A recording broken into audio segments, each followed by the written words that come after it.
Well, hello there on this Tuesday evening. Hope you are all well. Now, I think this will be actually the penultimate TRX Diaries, as we have an update.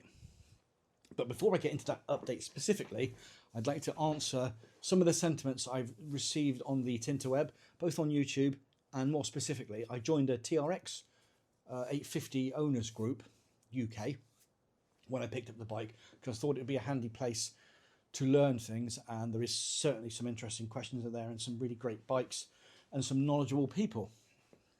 Now, I posted the video of me collecting the bike, and I posted the video of the Have I Been Scammed? I haven't been scammed, just to clarify. Clickbaity title, I know, how very naughty of me. And there's a couple of comments that people have been saying. That firstly, these are tricky fueling problem bikes. This pipe not being attached is a bigger problem. And I think the dealer would have missed that, frankly, because it was incredibly tucked in.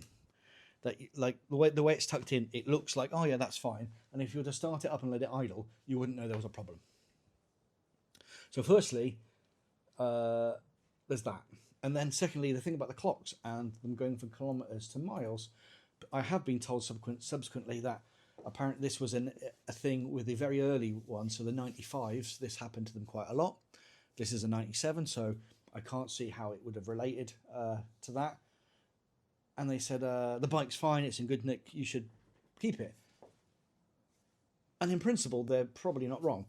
But for me, had I known about the clocks, and I known about that, I wouldn't have paid £3,695. I'd have paid £2,000. So it's not about whether it's okay and the mileage is correct and that's a fix. That's not about it for me. It's about the price I paid, and it wasn't advertised as that. Now, I don't think the clocks thing was deliberate at all. I think that's just sort of slipped through the dealer's fingers. These things happen. That's an easy miss. But this isn't a bike for me. So I hope that answers the naysayers that I've received comments from. But we live in the world we live. Now, more importantly, that I did contact the dealer yesterday via text message, and we had a bit of a to and fro, as you'd expect. They're still a business at the end of the day.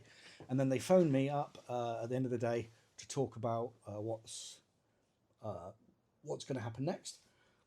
They weren't happy about my video. And I think I qualified it. And I will say again, I think Tobay Motorcycles have an amazing stock of old motorbikes. Some really rare things you just won't find. The customer service from the point of me first going there to this issue now, it's all been great. But with these old bikes, obviously there's bits and bobs of paperwork that gets lost in translation or lost over the years, and it is what it is. And they have behaved in every way bit you'd hope a customer service side of a business to behave. So thank you very much to them. Again, take a look at their website. They've got some great bikes. So, all that being said, this is getting collected next week. And why I say this is the penultimate one, I think once it's been gone, I will see when I get my refund. They want to have a look at it first, which is fine. So I will video it before it goes. I've got video of when I first picked it up, so we can show that it's consistent with what I picked up. And then I'll get my refund, and that'll be the end of the TRX Diaries. So with that going, I had thought, well, what bike am I going to buy next as a sort of bit of a project to sit alongside the SP? So there is one of the chaps at the TRX 850 UK club that's selling this absolutely beautiful TRX 850. £4,000 for me to have a little project bike. That's too much money for me, I think. And everything's done. But it is a cracking bike. So if you're in the market for something that gorgeous, you should have a look at that bike and buy it. And then today I also went to look at this bike. Now, this was ugly back in the day, and it's still pretty ugly now. Back end's beautiful, trellis frame's beautiful. And I saw that before I bought this, and it's only £1,600 now. So I went to view it today, and it's not for me. Super nice chap, nice bike, and I think overall I'm being punished for this because I scratched the side of my Defender, as you can see here, about a 3-foot scratch. So yay. And that's it. We'll just live with this for now. There's worse things to live with, but that's what I'll live with. What else to say? That one's going. I'm not replacing it. The dealer's been great. They didn't know about the clocks.